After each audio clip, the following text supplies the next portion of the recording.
அவர்களே, துணைத் தலைவராக இருக்கக்கூடிய அருமையனன் எழிலன் ராமராஜன் அவர்களே, செயலராக இருக்கக்கூடிய கபிலன் அவர்களே, இணை செயலராக இருக்கக்கூடிய சகோதரி ஜான்சி ராணி பிரபாகரன் அவர்களே, பொருளாளராக இருக்கக்கூடிய வள்ளிக்கண் மருதப்பன் அவர்களே, இந்த ஃபைட்டன் உலக தமிழர்கள் எல்லாம் ஒருங்கிணைத்து தொழில் முனைவோருக்காக தமிழுக்காக சங்கம் வைத்து தமிழை வளர்த்த மாநகரத்தில் ஃபைட்டன் குளோபல் தமிழ் ஆண்டர்பிரனர் சமிட் அதற்கு கோஆர்டினேட்டராக இருக்கக்கூடிய பாரதி பாண்டி அவர்களே, மதுரை மாநகரத்தினுடைய இந்த அமைப்பினுடைய தலைவராக இருக்கக்கூடிய சகோதரி தேவி நாகப்பன் அவர்களே, இணை தலைவராக இருக்கக்கூடிய கோபி ராமசாமி அவர்களே, மீனா இளஞ்சலின் அவர்களே, பாரதி முருகேசன் அவர்களே, முக்கியமாக தமிழக மண்ணில் ஒரு டியூஷன் சென்டராக தன்னுடைய வாழ்க்கையை ஆரம்பித்து SRM கல்வி குழுகத்தினுடைய தலைவராக இருந்து பல தொழில்களில் வெற்றி கொடியை நாட்டி அரசியலும் கால் பதித்து அதிலும் ஒரு மாற்றத்தை கொடுக்க வேண்டும் என்று போராடி கொண்டிருக்கக்கூடிய ஐயா டாக்டர் பாரிவேந்தர் அவர்களே, இங்க இருக்கக்கூடிய எல்லா நம்முடைய அன்பு சொந்தங்களே, குறிப்பாக இந்த நிகழ்வுக்காக வந்திருக்கக்கூடிய மாணவ சொந்தங்களே, உங்களுக்கு என்னுடைய மனமார்ந்த நல்வாழ்த்துக்களை தெரிவித்துக் கொள்கிறேன். பொங்கல் என்று வந்தால் தை மாதத்துல புதுமை என்பது நம்மோடு வந்துவிடும். தை 1ஆம் தேதியில பொங்கல் எல்லாம் படைத்துவிட்டு ஒரு புதுமையாக இந்த நிகழ்ச்சியிலே நாம் பங்கேற்றுக் கொண்டிருக்கின்றோம். ஒரு மாற்றம் வர வேண்டும். குறிப்பாக பெட்னா அமைப்பை பொறுத்தவரை எல்லோரையும் அழைத்து வந்து கடந்த ஆண்டு சென்னையில் இந்த ஃபைட்டன் நிகழ்வு நடத்தினாங்க. இந்த ஆண்டு மதுரைக்கு வந்திருக்கின்றார்கள். ஜூலை 3ஆம் தேதி அமெரிக்காவில் நடக்க இருக்கக்கூடிய முக்கியமான அவர்களுடைய எல்லா ஆண்டும் நடக்கக்கூடிய நிகழ்வுக்கு முத்தாய்ப்பாக அதற்கு முன்பாகவே இந்த நிகழ்வை நடத்த வேண்டும் என்பதற்காக இந்த நிகழ்வை நடத்தி கொண்டிருக்கின்றார்கள். அவர்களுக்கு நம் மனதார ஒரு பெரிய கைத்தட்டலையும் பாராட்டுகளையும் இந்த நேரத்தில் தெரிவித்தாக வேண்டும். காரணம், இந்த மண்ணிலே பிறந்தேன், படித்தேன், கடல் தாண்டி ஒரு ஊரில் போய் என்னுடைய வாழ்க்கையை ஆரம்பித்து பொருளீட்டி ஒரு நல்ல வாழ்க்கையை நான் எனக்காக அமைத்து கொண்டேன் என்பதை தாண்டி இந்த பிறந்த மண்ணுக்காக என்னுடைய இனத்திற்காக நான் என்ன செய்தேன் என்பதை யோசிப்பவர்கள் இன்னைக்கு பெட்னால இருக்கிறாங்க. அதைத்தான் நான் தமிழ் சங்கங்களுக்கெல்லாம் தமிழ் சங்கங்கள் என்று சொன்னேன். கிட்டத்தட்ட 50 மாகாணங்கள், அமெரிக்கா, கனடா 2 பகுதி, நார்த் அமெரிக்கா ஒன்றாக இணைந்து ஒரு டெமோக்ராட்டிக் சிஸ்டத்தில் தலைவரை தேர்ந்தெடுத்து ஒரு ஆண்டும் ஒரு மிகப்பெரிய ஒரு கன்வென்ஷனை அமெரிக்காவில் நடத்தி காட்டி தமிழ் சமுதாயத்தை முன்னிலைப்படுத்தி தொடர்ந்து இயங்கிக் கொண்டிருக்கக்கூடிய இந்த இயக்கத்திற்கு எத்தனை பாராட்டுகள் நாம் சொன்னாலும் கூட தகும் என்பது என்னுடைய தாழ்மையான ஒரு கருத்து. எனக்கு கொடுத்திருக்கக்கூடிய ஒரு தலைப்பு ஒரு தொழில் முனைவோர் பேச வேண்டிய ஒரு தலைப்பு. ஒரு நிறுவனம் நடத்தக்கூடியவர் ஐயா பாரிவேந்தன் அவர்களைப் போல பல நிறுவனங்களில் சாதனை படைத்திருக்கக்கூடிய ஒரு மனிதர் பேச வேண்டிய தலைப்பு. அந்த தலைப்பை எனக்கு கொடுத்திருக்கிறாங்க. தலைமை பண்பை பற்றி பேச வேண்டும், புதுமையை பற்றி பேச வேண்டும். அது தொழில் முனைவோருக்கு இந்த நாடு இப்ப எந்த மாதிரி ஒரு காலகட்டத்தில் இருக்கின்றோம், எது போன்ற ஒரு பாதை உருவாக்கி இருக்கின்றோம் என்பதை பேசுங்கள் என்று. ஆனால் அரசியல் பார்வையிலே ஒரு தொழில் முனைவோரை, அரசியல் பார்வையில் இந்த நாட்டினுடைய வளர்ச்சிக்கு தொழில் முனைவோருடைய பங்கு, ஒரு அரசியல் பார்வையில் இந்த நாடு அடுத்த 25 ஆண்டுகள் தொழில் முனைவோருக்காக எப்படி இருக்கும், இருக்க வேண்டும், இருக்க போகிறது என்பதை அடுத்த ஒரு 15 நிமிடத்திலே நான் பேச இருக்கின்றேன். Politics, we all know, does not exist in a vacuum. It exists in a place, there is a fine play where there is a fine interaction between society, economics and its people. அரசியல் என்பது எப்பொழுதும் கூட ஒரு வெற்றிடத்தில் இருக்காது. எங்கே சமுதாயம், மக்கள், பொருளாதாரம் மூன்றும் பேசிக் கொண்டிருக்கிறதோ அங்கே அரசியல் என்பது இருக்கும். அரசியல் இல்லாமல் எதுவும் இல்லை என்பது நமக்கு தெரியும். குடிக்கின்ற தண்ணீரிலிருந்து, சுவாசிக்கின்ற காற்றிலிருந்து, ஒரு பேருந்திலே கால் வைக்க வேண்டும் என்றாலும் கூட அரசியல் இருக்கிறது. நீங்கள் எவ்வளவு பெரிய தொழில் முனைவோராக இருந்தாலும் கூட உங்களுக்கு சரியான ஒரு சூழல் இல்லை என்றால் எவ்வளவு பெரிய தொழில் முனைவோராக இருந்தாலும் உங்களுடைய ஆக்கமும் ஊக்கமும் இந்த நாட்டினுடைய வளர்ச்சிக்கு பயன்படாமல் போயிடும். அதனால் பாலிடிக்ஸ் என்பது ஒரு மிக முக்கியமான ஒரு கருவி. அதன் மூலமாக இந்த நாட்டினுடைய வளர்ச்சி அடுத்த கட்டம் செல்வதற்கு திறமையை தகுதி இருக்கக்கூடிய எல்லோரையும் இணைத்து எடுத்து செல்லக்கூடிய ஒரு கருவி. பட் பிரச்சனை என்னன்னாங்க, politics is good, politicians are bad. ஐயா பாரிவேந்தர் அவர்கள் பேசும்பொழுது ஒரு வார்த்தையை சொன்னாங்க, இன்னைக்கு தமிழக அரசியல் எப்படி இருக்கு, அது எப்படி மாற்ற வேண்டும். 2000 ஆண்டுகளுக்கு மேல பாலிடிக்ஸ் நல்லா தாங்க இருக்கு. நல்லவர்கள் அரசியலுக்கு வராத காரணத்தினால பொலிட்டீஷியன்ஸ் அரசியல் என்கின்ற வார்த்தைக்கு ஒரு தவறான ஒரு பெயரை சம்பாதித்து கொடுத்திருக்கின்றார்கள். அதையும் உடைப்பதற்கான முயற்சி நடக்கிறாங்க. இன்னைக்கு என்ன கேட்டீங்கன்னா இந்தியா எப்படி இருக்கு, தொழில் முனைவோர் எப்படி இருக்காங்க, அடுத்த 25 ஆண்டுகள் எப்படி இருக்கும். குறிப்பாக இருக்கக்கூடிய அந்த 300 காலேஜ் இளைஞர்கள் இங்கே வந்திருக்கிறாங்க, இளைஞர்கள் வந்திருக்கிறாங்க, தங்கைகள் வந்திருக்கிறாங்க. நீங்கள் எதற்காக தொழில் முனைவர்களாக மாற வேண்டும் என்கின்ற என்னுடைய தாழ்மையான கருத்தை உங்க முன்னாடி வைக்கிறேன். இன்னைக்கு இந்தியா கிட்டத்தட்ட $4 ட்ரில்லியன் பொருளாதாரத்தை நம்ம அப்படியே தொட்டுக்கிட்டு இருக்கிறாங்க. 3.8 3.9 ட்ரில்லியன். நேற்று உலக வங்கி குளோபல் எக்கனாமிக் ப்ராஸ்பெக்ட் அப்படிங்கிற ஒரு இதை பப்ளிஷ் பண்ணியிருக்கிறாங்க. ஒரு புக்லெட். நேரம் இருந்ததா, இன்னைக்கு காலையில் பேப்பர் பார்த்தீங்களான்னு தெரியல. உலகத்தில் அடுத்த 2 நாடுகள், பெரிய 2 வருடங்கள் பெரிய நாடுகள் எப்படி வளரும். அமெரிக்காவை பொறுத்த வரைக்கும் அடுத்த 2 ஆண்டுகள் அவருடைய சராசரி வளர்ச்சி என்பது 2% இருக்கும். ஜப்பானுடைய சராசரி வளர்ச்சி 1% இருக்கும். ஐரோப்பிய நாடுகள் எல்லாம் சேர்ந்து சராசரி வளர்ச்சி என்பது 1.1% இருக்கும். சைனாவுடைய சராசரி வளர்ச்சி அடுத்த 2 ஆண்டுகள் 4% இருக்கும். இந்தியாவுடைய சராசரி வளர்ச்சி அடுத்த 2 ஆண்டுகள் 6.7% இருக்கும் என்கின்ற குறியீடு எடுத்து கொடுத்திருக்காங்க.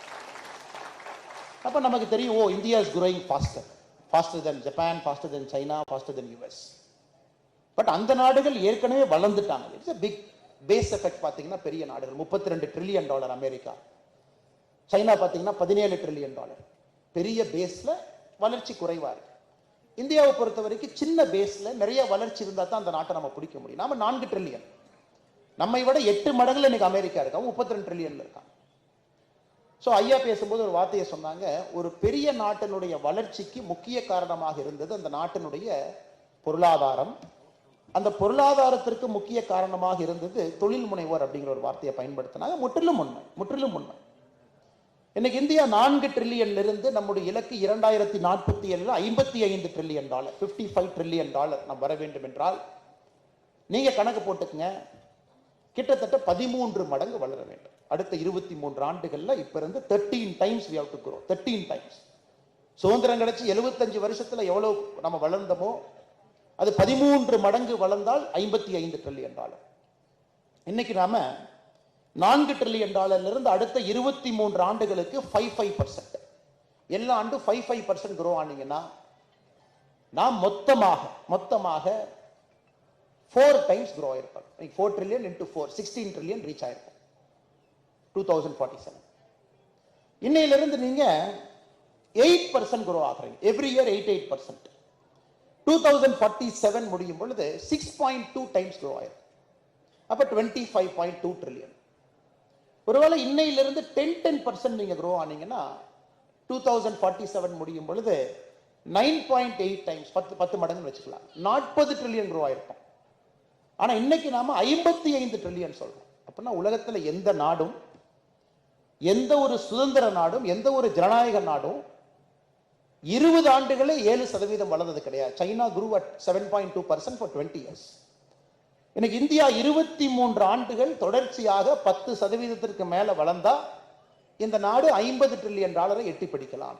இதுவரை யாரும் செய்ததில்லை, செய்ய முடியும் என்கின்ற நம்பிக்கையில் நாம் நின்று கொண்டிருக்கின்றோம். காரணங்க, இந்த நாட்டுல கொஞ்சம் அடிப்படையா கிராம பகுதியில் அப்படியே போய் பார்க்க ஆரம்பிச்சீங்கன்னா எந்த அளவுக்கு இன்னோவேஷன், சிறு சிறு பிரச்சனைகளுக்கு அந்த கிராமத்துல எந்த அளவுக்கு அவர்களாகவே ஒரு தீர்வை கண்டுபிடிச்சிருக்காங்க. சமீபத்தில் 2 தம்பிகளுடைய கதையை படிச்சுங்க. கோயம்புத்தூர்ல ஒரு பெரிய இன்னோவேஷன் செய்யணும்னா ஐஐடியில் படிக்கணும், ஐஐஎம்ல படிக்கணும், பெரிய பெரிய நிறுவனத்தில் படிக்கணும், அப்பதான் நம்ம இன்னோவேஷன் செய்ய முடியும். கோயம்புத்தூர்ல ஒரு கம்பெனியை பார்த்தேன், பேக்யார்டு கிரியேட்டர். அவங்க என்ன பிரச்சனையை சால்வ் பண்றாங்க பாருங்க. ஒரு ஆண்டுக்கு 1 லட்சம் குழந்தை பிறக்கும் பொழுது முற்றிலுமாக 100% காது கேட்காத ஒரு தன்மையோடு ஒரு ஆண்டுக்கு 1 லட்சம் குழந்தை பிறக்கிறாங்க. அது பேரு கான்ஜினிட்டல் ஹியரிங் ப்ராப்ளம். முழுமையா 0, பிறக்கிறனாலே 0% ஹியரிங் டிஃபெக்ட். இன்னைக்கு இந்த பசங்க 2 பசங்க, ராம் லக்ஷ்மணன், 2 பேரும் நடுத்தர குடும்பம், சாதாரண கல்லூரியில படிச்சு இன்னைக்கு கோயம்புத்தூர்ல ஒரு நிறுவனத்தை ஆரம்பிச்சிருக்கிறாங்க. 2027 அந்த நிறுவனத்தினுடைய பேர் பேக்யார்டு கிரியேட்டர் பயோனிக் இயர் ஒன்று கொண்டு வர்றாங்க. பயோனிக் இயர், செயற்கை காது. அது காது மேல வச்சுட்டீங்கன்னா காது மாதிரியே ஃபங்க்ஷன் ஆகும். இதுக்கு பேட்டன்ட் வாங்கிட்டாங்க. ஒரு சிலிக்கான் வேலியில் இருக்கிற கம்பெனி யாருமே கூட பயோனிக் இயர் செய்யல, தனியாக ஒரு காது செய்யலைங்க, இருக்கிற காதை ஆம்பிளிஃபை பண்ணி பார்த்துருக்கிறாங்க. இது முதல் முறை. சின்ன நிறுவனம். நான் சொல்வதை குறிப்பா இங்க இருக்கக்கூடிய அந்த கல்லூரி மாணவர்கள் ஒரு யூடியூப்ல, இன்டர்நெட்ல நீங்க போய் பார்க்கணும் என்ன சொன்னாங்க. இதே மதுரையில் அரவிந்த் ஐ ஹாஸ்பிட்டல்ல இருந்து நீங்க ஆரம்பிச்சீங்கன்னா அவங்க இன்னோவேஷன்லாம் அளப்பரிய இன்னோவேஷன் அவங்க செய்திருக்கக்கூடிய சங்கரா ஐ ஹாஸ்பிட்டல் நீங்க கோயம்புத்தூர் வந்து பாருங்க. அவங்களுடைய surgical procedure, the way they identify a problem, grass roots லெவல்ல போய் எப்படி சால்வ் பண்றாங்க. So India is a hub of innovation. கிராமத்தில் டியர் 2 டியர் 3 எந்த ஒரு இடத்திற்கு போனாலும் இப்ப கனெக்ட் பண்றதுக்கு நமக்கு ஆள் இல்லைங்க. we don't have an ability to connect all those innovation. எல்லா இடத்துலயும் இன்னோவேஷன் இருக்கு. கூரை பின்ற இடத்துல இருந்து இன்னோவேஷன் இருக்கு, ஆடு மேய்க்கிறவங்க இருந்து இன்னோவேஷன் இருக்கு. But we are not able to make it an institutional knowledge. இன்னைக்கு நீங்க அந்த $50 trillion போகணும்னா இந்தியாவில் இருக்கக்கூடிய நாலேஜ் என்பது இன்ஸ்டிடியூஷனல் நாலேஜா மாறணும். எப்படி பண்ணுவீங்க? இன்னைக்கு ப்ரொடக்டிவிட்டி, ஒரு தனி மனிதனுடைய உழைக்கும் திறனை ப்ரொடக்டிவிட்டின்னு சொல்றோம். Productivity of a single person in India. உலகத்தில் 133 இடத்துல இருக்குங்க. we are 133rd rank. ஒரு ஆவரேஜ் இந்தியன், ஒரு சாதாரண மனிதன், ஒரு மணி நேரம் வேலை செய்யக்கூடிய மனிதன் 18 வயசுல இருந்து 60 வயசுக்குள்ள he contributes $8. அதான் நம்மளுடைய ஒரு மணி நேரத்தில் $8 நம்ம ஜிடிபி கான்ட்ரிபியூட் பண்றோம். $8 இன்னைக்கு $86 இருக்குங்க கணக்கு போட்டு. ஒரு அயர்லாண்டில் இருக்கக்கூடிய ஒரு மனிதன் $102 கான்ட்ரிபியூட் பண்றார். அதே ஒரு மணி நேரத்தில் $102. Luxembourg $114, America $54, UK $38. ஸோ இவ்வளவு பெரிய நாடு, இவ்வளவு மக்கள், ஆண்டாண்டு காலமாக நமக்கு இருக்கக்கூடிய ஒரு இன்னோவேஷன் என்பது, செயல்திறன் என்பது எங்கேயும் யாரும் பார்க்காத ஒரு தமிழ் சமுதாயம், இந்திய சமுதாயம். உலகத்தில் எல்லாருமே கல் தோன்றி மண் தோன்றா காலத்திலிருந்து நம்ம இருக்கோம் நம்ம சொல்றோம். ஆனால் $8 தான் இன்னைக்கு ஆவரேஜா நம்முடைய ப்ரொடக்டிவ் கான்ட்ரிபியூஷன். இது எப்படி உயர்த்த போறோம்? இது உயர்த்தாம $55 trillion வராது. இது முதல் கேள்வி, நம் முன்னால் இருக்கக்கூடிய முதல் கேள்வி. ஸோ இத்தனை இளைஞர்கள், இவ்வளவு வயசு குறைவாக இருக்கக்கூடிய உங்களுடைய பிரெயினை எல்லாம் இந்த நாடு எப்படி பயன்படுத்த போகுது? உங்களுக்கு அந்த என்விரான்மெண்ட் எப்படி இந்த நாடு உருவாக்கி கொடுக்க போகுது? ஐடியா இருக்கு. ஐடியாவுக்கு பேங்க் லோன் கிடைக்குமா? சிபாரிசு இல்லாம கிடைக்குமா? உங்களுக்கு எந்த ஃப்ரிக்ஷனும் இல்லாம அரசு இயந்திரங்கள் உங்களுக்காக வேலை பார்க்குமா? இப்ப அமெரிக்காவில் என்ன சொல்றாங்க, நம்முடைய தமிழ் சொந்தங்கள் இருக்காங்க, it's a land of free for brave. அந்த நாட்டில் யார் வேண்டுமானாலும் சென்று எதை வேண்டுமானாலும் செய்ய முடியும். எதையும் மக்கள் பார்க்கறது இல்லை, திறமையும் தகுதியும் மட்டும் பார்க்கறாங்க. நீ நம்ம நாட்டில் பார்க்க போறோம். அதனால இப்ப இரண்டாவது விஷயத்தை நம்ம என்ன சால்வ் பண்ணிட்டு இருக்கிறோம், நம்ம collectively we are trying to solve two problems. Collectively பண்ணிட்டு இருக்கோம். ஒரு பிளேன் வந்து பறக்க பறக்க அந்த பைலட் வந்து லெஃப்ட் இன்ஜினை ரிப்பேர் பண்ணிட்டு ரைட் இன்ஜினை ரிப்பேர் பண்ணி வண்டி ஓட்டிட்டு இருக்கார். உலகத்தில் யாரும் செய்யாத நம்ம செஞ்சுட்டு இருக்கோம். ஒன்று, கலெக்டிவா நம்முடைய பப்ளிக் இன்ஃப்ராஸ்ட்ரக்சரை இன்வெஸ்ட் பண்ணக்கூடிய பணத்தை நாம உயர்த்துறோம். ரோட்ஸ், கேபிட்டல், பிரிட்ஜஸ், போர்ட்ஸ், இதெல்லாம் கலெக்டிவா பண்ணும். 10 ஆண்டுகளுக்கு முன்பு 80,000 கோடி ரூபாய் ஒரு பப்ளிக் இன்ஃப்ராக்கு நம்முடைய நாட்டில் பணம் போட்டது. போன ஆண்டுல 11 லட்சம் கோடி ரூபாய் இன்வெஸ்ட் பண்ணிருக்கோம். அப்படின்னா 10 இயர்ஸ்ல 80,000 crore to 11 lakh crore we have jumped. இது பத்தாதுங்க, இதுவும் பத்தாது. நீங்க நினைக்கக்கூடிய $50 trillion இது பத்தாது. நெக்ஸ்ட் 6 இயர்ஸ் நம்ம ப்ரொஜெக்ஷன், அடுத்த 6 ஆண்டுகளுக்கு நம்முடைய நாட்டில் நாம் கொடுத்திருக்கக்கூடிய ப்ரொஜெக்ஷன் 143 லட்சம் கோடி ரூபாய் நம்ம இன்ஃப்ராஸ்ட்ரக்சருக்குள்ள மட்டும் போடப்போம். விமான நிலையங்கள் இன்னைக்கு 158 இன்னைக்கு இருக்குதுங்க. 10 ஆண்டுகளுக்கு முன்பு 73. பத்தாது, நமக்கு மினிமம் 450 வேணுங்க. எல்லா டியர் 2 சிட்டியில விமானத்தை இறக்கணும். 72 சீட்டை இறக்கியே ஆகணும். மதுரை பக்கத்துல ஒரு 3, எப்படி உங்க சான் பிரான்சிஸ்கோ பே ஏரியால 4 விமானங்கள் வச்சிருக்கீங்களா, சான் ஜோரோன்னு வச்சிருக்கீங்க, சான் பிரான்சிஸ்கோல வச்சிருக்கீங்க, 3 வச்சிருக்கீங்க, 4 வச்சிருக்கீங்க. Within 50 miles. we need 450. இன்னைக்கு நம்ம 158 தொட்டுட்டோம். in 10 years we have doubled. But இருந்தும் பத்தாது. ரோட்ஸ் ப்ரொடக்டிவிட்டி $8 சொல்றாங்க. ஏன் ப்ரொடக்டிவிட்டி? மெதுவான ரோட்ல போறோம், அர்பன் இன்ஃப்ரா ரொம்ப புவரா இருக்கு, அதுல வேலைக்கு போறோம். வேலைக்கு போறதே 2.5 மணி நேரம் வேலைக்கு போறோம் டிராவல் பண்ணி, அதுல வேலை செய்யறது 8 மணி நேரம். உலகத்துல ஒரு நாட்டுல மக்கள் அதிகமா வேலை செய்யறது இந்தியா இல்லைங்க. 48 hours per week, 48 மணி நேரம் ஒரு வாரத்துக்கு வேலை செய்யறோம். அவ்வளவு வேலை செஞ்சு ப்ரொடக்டிவிட்டியை உயர்த்துறதுக்கு பப்ளிக் இன்ஃப்ராஸ்ட்ரக்சர்ல பணத்தை இன்வெஸ்ட் பண்றோம். Second, India is hugely investing in digital infra. நம்ம எல்லாத்தையும் கனெக்ட் பண்ணிட்டோம், ஆதாரம் கொண்டு வந்துட்டோம், ஆன்லைன் டிரான்சாக்ஷன் கொண்டு வந்துட்டோம், ஜிபே கொண்டு வந்துட்டோம், பேடிஎம் கொண்டு வந்துட்டோம். ஸோ இந்த இரண்டும் பார்த்தீங்கன்னா ஒரு நாட்டில் ஒரே நேரத்தில் இரண்டும் நடைபெற்று கொண்டிருக்கிறது. ஏன்னா நீங்க அந்த ஸ்கேலை ரீச் பண்ணணும்னா you have to achieve both. massive investment. Public இன்ஃப்ரால் ஒரு பக்கம், டிஜிட்டல் இன்ஃப்ரால் ஒரு பக்கம், இரண்டும் பேரலல் எடுத்துட்டு போறோம். மூன்றாவது, அரசியல்வாதிகளுக்கு ஒரு பாலிசி மெஷர் அப்படிங்கிறது முதல்ல நம்ம நாட்டில் பேச ஆரம்பிச்சிருக்காங்க. ஒரு பொலிட்டீஷியனுக்கு ஒரு பேசிக் ஐடியா இருக்கணும். A politician should have a basic understanding of what is economics. Basic understanding of ஒரு நாட்டை வழிநடத்துறதுக்கு பாலிசி எப்படி கொண்டு வர்றது.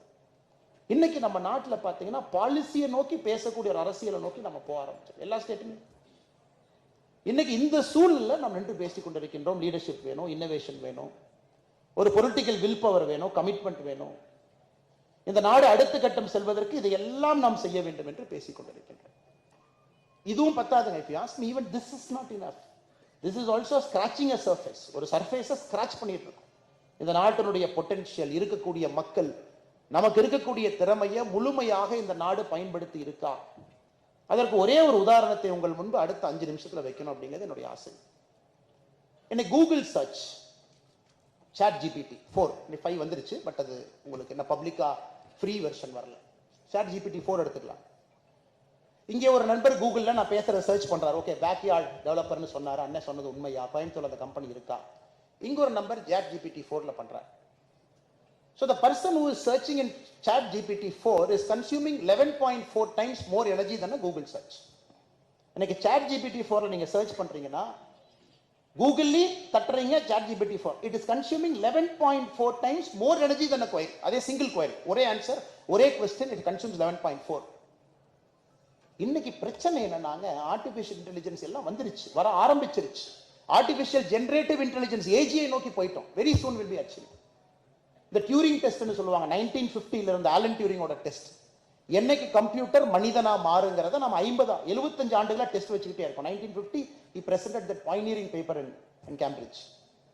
இன்னைக்கு 75 இயர்ஸ் கழிச்சு நம்ம சொல்றோம், oh chat GPT 4 almost Turing test பக்கத்துல வந்துருச்சு. ஆல்மோஸ்ட் பக்கத்துல என்ன பிரேக் ஆகுது. But this consumes so much energy. நம்ம நாட்டில் இன்னைக்கு எனர்ஜி இல்லைங்க. we don't have energy. பண்ணிக்கிட்டே இருக்கோம், கிகாவாட்ல டெராவாட்ல பண்ணிக்கிட்டே இருக்கோம். இன்னைக்கு நாம சொல்றோம் நம்முடைய டேட்டா சென்டர்ஸ் இன்னைக்கு இந்தியாவில் டோட்டலா 2% எனர்ஜி கன்சியூம் பண்ணுதுங்க. 2034 இப்ப இருந்து 10 வருஷத்துல data centres will consume 15% of our country's energy. இங்க ஒரு பிரச்சனை இருக்கு, ஆனா சொல்யூஷன் நீங்க கண்டுபிடிக்கணும். Everywhere you see there is a problem, everywhere we apply our mind there is a solution. இதுக்கு ரெகுலரா நீங்க போடுற power plant, captive power generation plant, transmission line, அதை நீங்க போட்டு அடுத்து எக்ஸ்ப்ளோசிவ் இந்த ஃபீல்டை சரி பண்ண முடியாது. யாராச்சும் இன்னைக்கு காலைல பேப்பர்ல பாத்தீங்களான்னு தெரியல. எனிபடி ரெட் டுடேஸ் நான் எல்லாமே இன்னைக்கு பேப்பர்ல இருந்து மட்டும் தாங்க பேசுறேன், எதுவுமே நான் பேசல. இன்னைக்கு மார்னிங் பேப்பர்ல இருக்கிறத மட்டும் எடுத்து உங்கள்கிட்ட பேசுறேன். இந்த நாடு எவ்வளவு ஒரு நாள்ல நம்ம வேலை செஞ்சுட்டு இருக்கோம். இன்னைக்கு காலையில நியூஸ் பேப்பர் பாத்தீங்கன்னா, Government of India has called for a RFP, request for proposal for a 220 megawatt captive nuclear power plant. பாருங்க ஆச்சரியம். கவர்மெண்ட் ஆஃப் இந்தியா சொல்றாங்க, தனியாரா நீங்க ஒரு நியூக்ளியர் பவர் பிளான்ட் போட்டுக்கிறீங்களா, ப்ரொபோசல் கொடுங்க. Private nuclear power plant 220 megawatt capital. உங்களுக்கு தேவையான பவரை எடுத்துக்கங்க, மிச்ச பவரை கிரிட்டுக்கு கொஞ்சம் கொடுங்க. டுடே மார்னிங் இந்த பேப்பர். இது ஏன்னா கூகுள், அமேசான் இந்த கம்பெனி எல்லாமே இன்னைக்கு நியூக்ளியர் பவர் பிளான்ட் விலைக்கு வாங்கிட்டு இருக்காங்க. 3 Mile Island, one US company wants to buy 3 Mile Island because they want nuclear power. அவங்க போற இந்த query ஆர்டிஃபிஷியல் இன்டெலிஜென்ஸ்க்கு பவர் இல்லைங்க அவங்ககிட்ட. they are searching for power like anything. இப்போ இதுக்குள்ள நாம என்ட்ராகும். எப்படி சால்வ் பண்றது? we need power. அதே நேரத்தில் 2070க்குள்ள நெட் கார்பன் எமிஷன் 0க்குள்ள போகணும், அதுவும் பண்ணணும். எக்ஸ்ப்ளோசிவ் மார்க்கெட்டு கரண்ட் கொடுக்கணும், எலக்ட்ரிசிட்டி ஜெனரேட் பண்ணணும். ஸோ எல்லா இடத்துலையும் we are having opportunity, same time problem, same time we need problem solving skills. முதல் இருக்கையில் இருக்காங்க all great people. I am seeing Kalyan மாலை மோகன் அண்ணாலிருந்து இங்க பார்க்குறேன், அப்துல் கலாம் ஐயாவோடு பணி செஞ்ச புன்சாமியாலும் எல்லாம் இங்க amazing people. people who have got smartest brain, right heart, ethical, they are committed. differing political ideology but they committed. நான் ஒரு பொலிட்டிக்கல் ஐடியாலஜி சித்தாந்தத்தில் இருக்கேன், அண்ணா who sitting here has got a different political ideology. எல்லாரும் இருந்தாலும் but the common goal, can we make this country to grow at a faster pace? இதை கலாம் ஐயா எப்ப சொன்னாரு? நான் காலேஜ் ஸ்கூல் ஸ்டூடெண்டா இருக்கும்போது புரான் ஒரு கான்செப்ட் கொண்டு வந்தார். Pooran providing urban amenities in rural area. இவ்வளவு மக்கள் ரூரல்ல இருந்து அர்பனுக்கு போறாங்க, அதனால வரக்கூடிய பிரச்சனைகள் என்ன, அதற்கு அர்பனுடைய பேசிக் ஃபெசிலிட்டி என்ன இருக்கோ ரூரல்ல கொடுக்கலாம், புரா மாடல்னு சொல்லிட்டு PURN கலாம் ஐயா சொல்லி எத்தனை வருஷம் ஆச்சு. அவர் செட் பண்ண டார்கெட் என்னங்க? இன்னைக்கு நாம are we really faithful to the great man's vision கேட்டீங்கன்னா நிச்சயமா இல்லை. அதனால I am very very confident this country has to grow. This country will grow in such a way no country have grown like India in the next 23 years. நான் பார்க்கத்தாங்க போறோம். We will do it. ஆனா $8 ப்ரொடக்டிவ்ல இருந்து ஒரு $40 productivity நீங்க போயிட்டீங்கன்னா வேலை முடிஞ்சது. I think we'll grow 14 times. We just have to reach $40. ஒரு மனிதன். Such a big country, scope, problems கான opportunity எல்லாமே இருக்கு. அதே நேரத்துல நிறைய பெயின் பாயிண்ட்ஸ் இருக்குது. இன்னைக்கு நீங்க மட்டும் நல்லா இருந்தா பத்தாது. இன்னைக்கு நான் பாரிவேந்தர் ஐயா பேசின அந்த பாயிண்ட்டுக்கு நான் வர்றேன். சார் எனக்கு நாலேஜ் இருக்கு, எனக்கு திறமை இருக்கு, நான் நல்லவன், I am a great man, I have studied, heart in the right place, I want to contribute to this nation. இது நீ பத்தாது. Whether we are electing the correct people, making them to sit at the right place to enable you அப்படிங்கிறது இரண்டாவது கேள்வி. இதுக்கு ஒரு classic example semiconductor எடுக்கிறேன். Because I have a lot of friends. Anandan ஐயா சாமி சிட்டிங் ஹியர், இன்டெல் இன்ஜினியரிங்ல டைரக்டரா இருந்தவங்க. இன்னைக்கு அதெல்லாம் விட்டுட்டு ஒரு அரசியல் கட்சியில் இணைஞ்சு இதுல மாற்றத்தை கொடுக்க முடியுமா அப்படின்னு இருக்கக்கூடிய ஒரு மனிதர். I am just taking semiconductor as a industry. இன்னைக்கு எல்லாருமே செமிகண்டக்டர் பற்றி தான் பேசுறோம். பயோனிக் காதுக்கு unit semiconductor, unit 5, 6, 7 nanometre chips. அது பார்த்தீங்கன்னா இன்னைக்கு 7 நானோமீட்டர் கீழே போயிட்டீங்கன்னா one company in the world controls the whole chips. TSMC ஹாங்காங்ல. He has got the whole chip in the hand. 2022ல அமெரிக்கன் அதிபர், America is a capitalist country, அவன் ஒரு சட்டத்தை கொண்டு வரான், chips and science act, $50 billion investment. நீ அரிசோனால வந்து சிப் ஃபேக்டரி TSMC நீ போட்டீங்கன்னா உனக்கு நான் $21 billion சப்சிடி கொடுக்குறேங்க. அமெரிக்கா பண்றான், சைனா பண்ணி பார்த்துருக்கோம். America is telling since China is overtaking us in chips, other countries are far ahead of us in chips. நீ தயவு செஞ்சு அரிசோனாக்கு வா, நான் உனக்கு சிப்ஸ் அண்ட் சயின்ஸ் ஆக்ட்ல பணம் கொடுக்குறேன். இன்னைக்கு நாம எங்க இருக்கோம்? 1987 India was just 2 years behind the world leader. 2 வருஷம் தான் we were behind. அன்னைக்கு வேர்ல்ட் லீடரா யாரெல்லாம் சிப்ல வந்து செஞ்சுக்கிட்டு இருந்தாங்களோ அவர்களுக்கும் இந்தியாவுக்கும் ரொம்ப தூரம் இல்லைங்க. we are not far behind. அன்னைக்கு வேர்ல்ட் லீடர்ஸ் எல்லாம் 1987 they are somewhere around 600 nanometer, 600 nm ல இருந்தாங்க. India 1987 was at 800 nm. We were just 2 years behind. Today we are 13 generations behind chip. So where in 1987 with what kind of politics, where are we in 2024? இது மட்டும் தான் நாம முன்னாடி வைக்கக்கூடிய கேள்வி. We were at 2 years behind the world leader. Today we are 12 generation behind. ஒரு Intel company stock மார்க்கெட்ல பாருங்க, it is crashing like anything every day. காரணம் என்னங்க? 14 nm க்கு கீழ சிப்ல இன்டெல் has failed. நீ 14 nm வரைக்கும் கம்பீட் பண்ணிட்ட. 14 nm to 10 mm you lost it. TSMC took it. 10 mm to 7 mm TSMC took it. 7 to 5 TSMC took it. 5 to 3 TSMC took it. Taiwan semiconductor manufacturing company ஒரு நிறுவனம், world leader. இன்னைக்கு எல்லா president கூப்பிடுறாங்க, என் ஊர்ல வந்து உன்னோட ஃபேக்டரியை போடு, they call foundry, chip foundry போடு. இன்னைக்கு 2021 finally we got our India semiconductor mission. 76,000 crore government of India invest பண்ணி இன்னைக்கு 1,50,000 கோடி சிப்புக்குள்ள கொண்டு வந்திருக்கோம் பணத்தை. Next 15 years who will win the chip war? That company will be the leader in the world. அடுத்த 15 வருஷம் only chip war. Everybody were fighting for chips. Best chip யார் கொண்டு வரோம்? இந்தியா ஸ்டோரி பாருங்க. 1987 2 years behind. 1960ல Fairchild Semiconductor wanted to come to India, the market leader. Red tapeism உள்ள விடல, he went to Malaysia. அதுக்கப்புறம் என்ன கொடுமையை பாருங்க. 1962 Bharat Electronics started India's first fab to manufacture silicon and germanium transistor. காரணம் அவங்களுக்கு வர வேண்டிய எக்யூப்மெண்ட்ஸ் எல்லாம் ஸ்ட்ரக் இன் போர்ட், அதை ரிலீஸ் பண்ண முடியல. that company failed. அதுக்கப்புறம் பாருங்க, IISc ப்ரொஃபசர் வாசுதேவ மூர்த்தி மெட்காம் சிலிக்கான் 1980ல ஆரம்பிக்கிறாரு. அவருக்கு அரசு ப்ராமிஸ் பண்ண சப்சிடி கரண்ட்டை கொடுக்க முடியல, அந்த நிறுவனமும் ஸ்ட்ரகிளிங் நிறுவனம். Most tragic story, Chandigarh semiconductor complex SCL சண்டிகர்ல ஆரம்பிச்சோம்.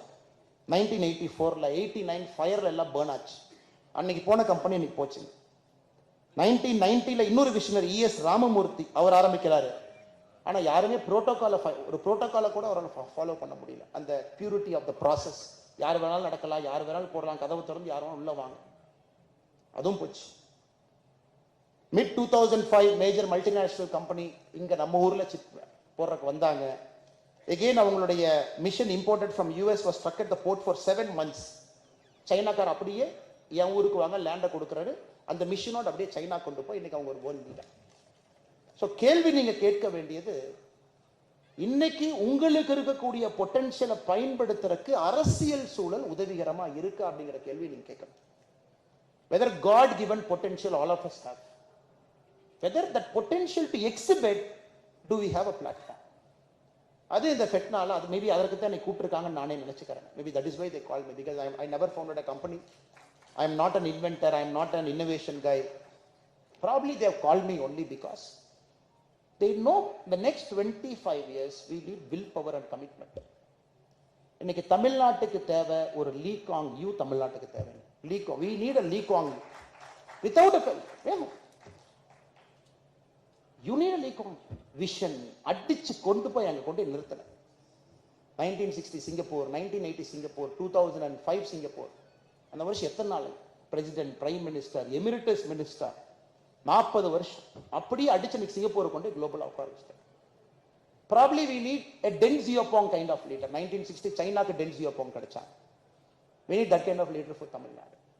ஏன்னா நான் ஒரு அரசியல் கட்சியை சார்ந்திருக்கிறனால I am not going to talk very highly about our PM Narendra Modi. அவரை பத்தி உங்களுக்கே தெரியும். நான் சொன்னா அண்ணாமலை அந்த கட்சியில் இருக்கிறனால சொல்றாங்க. So that wisdom I am leaving it to you, because this is a non-political forum. I rate our Prime Minister very, very highly. I am very confident he has got the vision to take it forward. Whether இந்தியாவில் இருக்கக்கூடிய எல்லா மாநிலத்திலும் அதே போன்ற தலைவர்கள் இருக்கிறாங்களா? $1 trillion எக்கானமின்னு சொல்றாங்க. Whether $1 trillion economy is possible-ங்கிறதா கேள்வி. Tamil Nadu is at $460 million. 1 trillion 2013 நமக்கு வேணும். எப்படி நடக்குது? Maharashtra is at 600 million. Probably the first state which will hit 1 trillion.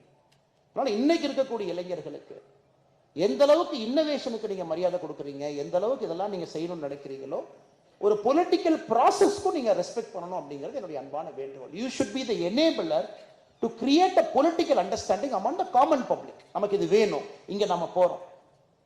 இன்னைக்கு இந்தியாவில் பார்த்தீங்கன்னா ஃப்ரீபி கல்ச்சருக்குள்ள எல்லாம் என்டர் ஆயிட்டோம். நீ பெண்களுக்கு மாசம் எவ்வளவு கொடுப்பேன்? நான் 2000. இன்னொருத்தர் சொல்றாரு நான் 2100 கொடுப்பேன். இன்னொருத்தர் சொல்றாரு நான் 2500 கொடுப்பேன். யாராச்சும் பேசுறாங்களா? வருஷத்துக்கு 50,000 கோடி ரூபாய் அதுக்கு செலவு பண்ணணும். If you give 2,500 rupees, you will spend 50,000 crore. நீ என்ன கொடுப்ப? நான் இது இன்னும் 10,000 கொடுப்பேன். நான் இது 15,000 கொடுப்பேன். இந்த ஃப்ரீபீஸை மட்டும் நீங்க கால்குலேட் பண்ணீங்கன்னா உங்க பட்ஜெட்ல 1/3 அதுக்கே போயிடுது சார்.